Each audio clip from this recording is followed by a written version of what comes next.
Assalamu alaikum everyone. I'm here with another video. I'm Zura Rubab Khan and I'm a practicing psychologist. आज मैं बात करने वाली हूँ एक ऐसे सर दर्द की टाइप के बारे में जो सिर्फ हमें टेंशन की वजह से होता है या स्ट्रेस की वजह से होता है, क्योंकि हेडेक का सामना हम सभी करते हैं अपनी लाइफ में और हम सब जहनी दबाव का शिकार होते हैं किसी ना किसी पॉइंट पे लाइफ के। तो टेंशन हेडेक एक ऐसा टॉपिक है जिसको मुझे लगा कि मुझे कवर करना चाहिए, क्योंकि बहुत सारे क्लाइंट्स मेरे पास जब आते हैं वो इसी कंप्लेन के साथ आ रहे होते हैं कि उनको एक बैंड लाइक फीलिंग होती है इन देयर फोरहेड। ठीक है, इसके अलावा वो क्या फ़ील कर रहे होते हैं, उनको जकड़ाव फ़ील होता है, उनको लगता है कि उनके जो नर्व्स हैं वो बहुत टाइट हुए हुए हैं, उनके मसल्स जो हैं वो बहुत कॉन्ट्रैक्ट हुए हुए हैं। ठीक है, और उनको एक प्रेशर लाइक फ़ीलिंग होती है। अब जो प्रेशर लाइक फ़ीलिंग है वो उनको सर में भी हो सकती है, नेक एरिया में भी हो सकती है, समटाइम्स वो शोल्डर्स में भी होती है। इस तनाव की वजह जो होती है यूजुअली वो स्ट्रेस होती है या एंग्जाइटी होती है, या फिर जो डिफरेंट साइकोलॉजिकल डिसऑर्डर्स हैं जिसमें डिप्रेशन आता है, स्ट्रेस आता है, एंग्जाइटी डिसऑर्डर्स आते हैं,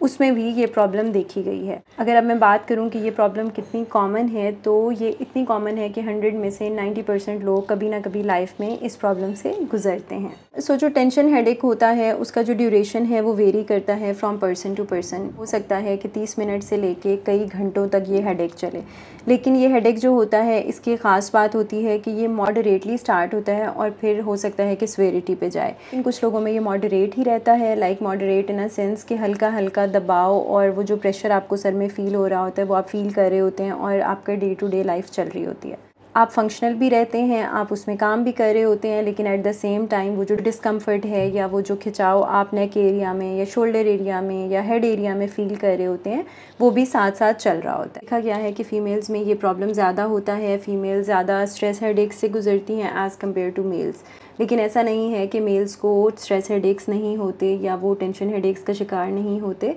लेकिन अगर हम कंपैरिजन करें तो फीमेल्स में इसकी रेशो ज़्यादा है। मोर ओवर आप देखेंगे कि जो यंग लोग हैं उनमें टेंशन हेडेक्स की रेशो ज़्यादा होती है as compared to old age people. अब बात करते हैं कि क्रॉनिक टेंशन टाइप क्या होती है या क्रॉनिक टेंशन हेडेक टाइप क्या होती है। एक पैटर्न देखा जाता है कि एक महीने में कम से कम 10 से 15 दिन अगर एक इंसान को ये हेडेक परसिस्ट करता है, एक इंसान में ये हेडेक रहता है और लगातार 3 महीनों तक ये पैटर्न चलता है, लाइक हर महीने 10 से 15 दिन वो इस प्रॉब्लम का शिकार रहते हैं, फिर नेक्स्ट मंथ भी सेम पैटर्न फॉलो करते हैं, के बाद नेक्स्ट मंथ भी सेम पैटर्न चलता है, तो फिर डायग्नोज किया जाता है कि क्रॉनिक टेंशन हेडेक टाइप है। अगर मैं बात करूं कि आपको कब जो है कंसल्टेशन के लिए जाना चाहिए, तो अगर तो ये प्रॉब्लम आपको कभी कभी हो रही है, लेट्स सपोज कि कभी आपको थकावट की वजह से हेडेक हो गया है या किसी जहनी दबाव की वजह से टेम्परेरीली तौर पे 1 दिन या 2 दिन आपको हेडेक हो गया है, तो फिर आपको एज सच डॉक्टर को दिखाने की ज़रूरत नहीं होती। बट एज़ कम्पेयर्ड कि अगर ये प्रॉब्लम शिद्दत अख्तियार कर लेती है और आप क्रॉनिक स्ट्रेस में जा रहे हैं या आपको 2 या 4 दिन से ये प्रॉब्लम रहती है,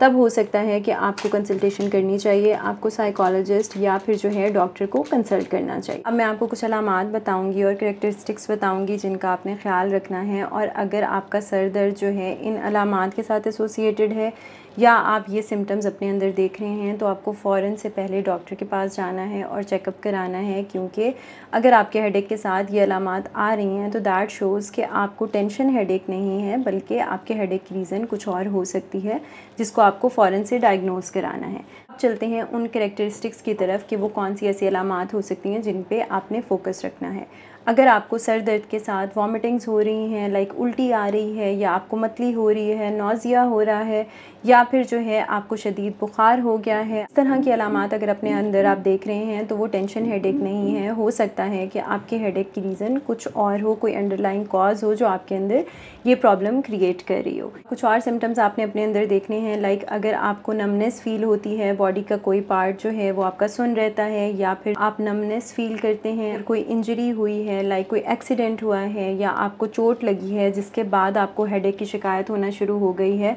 तब भी वो टेंशन हेडेक या स्ट्रेस हेडेक नहीं होगा, वो कोई सीरियस कंडीशन हो सकती है। कुछ और सिम्टम्स में ये हो सकता है कि आपको बोलने में प्रॉब्लम हो रही हो, ठीक है, आपको अपनी बात कम्युनिकेट करने में प्रॉब्लम हो रही हो, आप वर्ड्स को सही से प्रोनाउंस ना कर पा रहे हो और साथ साथ हेडेक भी हो सकता है कि वो टेंशन हेडेक ना हो और उसको फौरी मेडिकल अटेंशन चाहिए हो। तो ऐसे में आपने बिल्कुल भी डिले नहीं करना और फ़ौरन से जाके फ़िज़िशियन को या डॉक्टर को कंसल्ट करना है, सो दैट वो आपके कुछ असेसमेंट्स करेंगे, कुछ टेस्ट करेंगे और उस अंडरलाइन कॉज को डिटेक्ट करेंगे जिसकी वजह से आप में ये सारे सिम्टम्स आ रहे हैं। अब हम बात करते हैं कि जो स्ट्रेस हेडेक है या जो टेंशन हेडेक है उसकी कॉजेज़ क्या हो सकती हैं, किन वजूहात के बिना पे आप इस प्रॉब्लम का शिकार हो सकते हैं। सबसे पहले तो नाम से ज़ाहिर है कि क्योंकि ये स्ट्रेस से हो रहा है तो दैट मीन्स कि अगर आप किसी जहनी दबाव में हैं या स्ट्रेस का शिकार हैं या फिर आप किसी साइकोलॉजिकल डिसऑर्डर से गुजर रहे हैं तो हो सकता है कि आपको ये प्रॉब्लम हो जाए, हो सकता है कि आप इस हेडेक का शिकार हो जाएं। अब टेंशन हेडेक की बात हो रही है तो दैट मीन्स कि आप जो है मेंटली तौर पर एग्जॉस्ट हो रहे हैं, ठीक है। अगर आपका काम इस तरह का है जिसमें आपको बहुत बारीकी से देखना पड़ रहा है या फिर आपका काम इस तरह का है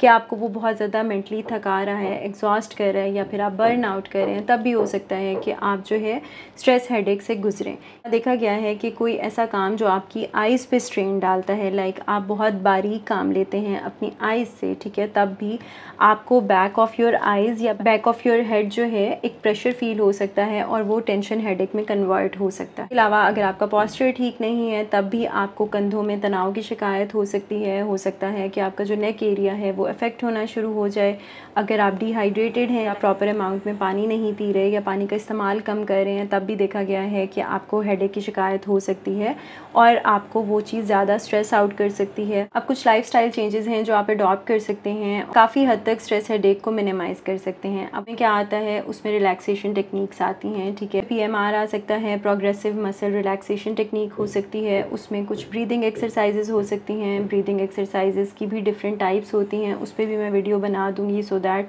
वो आपको हेल्प आउट करें कि आप किस तरह से ब्रीदिंग एक्सरसाइजेज कर सकते हैं। इसके अलावा आप मेडिटेशन कर सकते हैं, योगा कर सकते हैं और अपनी लाइफ में फ़िज़िकल एक्टिविटी इन्वॉल्व कर सकते हैं। फ़िज़िकल एक्टिविटी का बहुत इंपॉर्टेंट रोल है आपकी लाइफ में, क्योंकि जब आप फ़िज़िकली एक्टिव रहते हैं, एक्सरसाइज करते हैं, तो वो आपकी overall physical and mental health को बूस्ट करता है, आपको स्ट्रेस हेडेक्स का प्रॉब्लम भी मिनिमाइज़ करने में हेल्प आउट करता है। माइंडफुलनेस की कुछ टेक्निक्स होती हैं जो आपको सिखाती हैं कि आपको प्रेजेंट मोमेंट में कैसे रहना है। प्रेजेंट मोमेंट मीन्स कि जो आपको फ्यूचर से रिलेटेड टेंशन होती है या जो पास्ट से रिलेटेड टेंशन होती है उसको मिनिमाइज़ करने में माइंडफुलनेस आपको बहुत हेल्प आउट करती है और आपको प्रेजेंट मोमेंट की तरफ लेके आती है। इसके अलावा आपको अपने ट्रिगर्स को आइडेंटिफाई करना है। अब ट्रिगर्स क्या होते हैं? ट्रिगर्स वो होते हैं जो आपके अंदर एंग्जाइटी या स्ट्रेस या एंगर जैसे इमोशंस को ट्रिगर कर देते हैं, एक्टिव कर देते हैं। जब आप उन पे काम करते हैं तो काफ़ी हद तक आपकी प्रॉब्लम रिजॉल्व हो जाती है और आपको हेडेक्स का प्रॉब्लम भी कम होना शुरू होता है।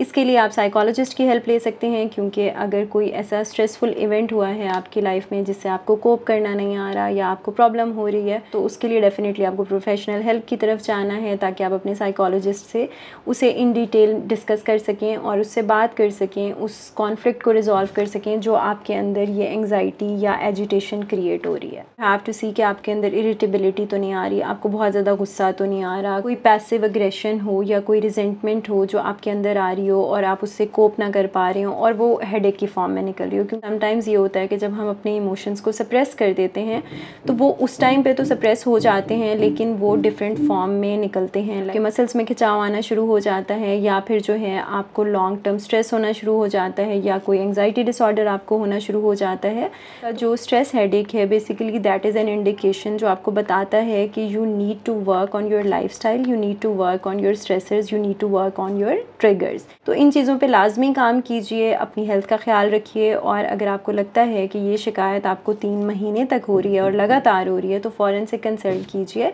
ताकि आप अपने ट्रिगर्स पे काम कर सकें, अपने स्ट्रेसर्स पे काम कर सकें और एक हेल्दी पीसफुल लाइफ गुजार सकें। Find this video helpful. To watch more videos on mental health related content please subscribe my channel so that इस तरह की वीडियोज़ आपको मिलती रहें। Thank you so much.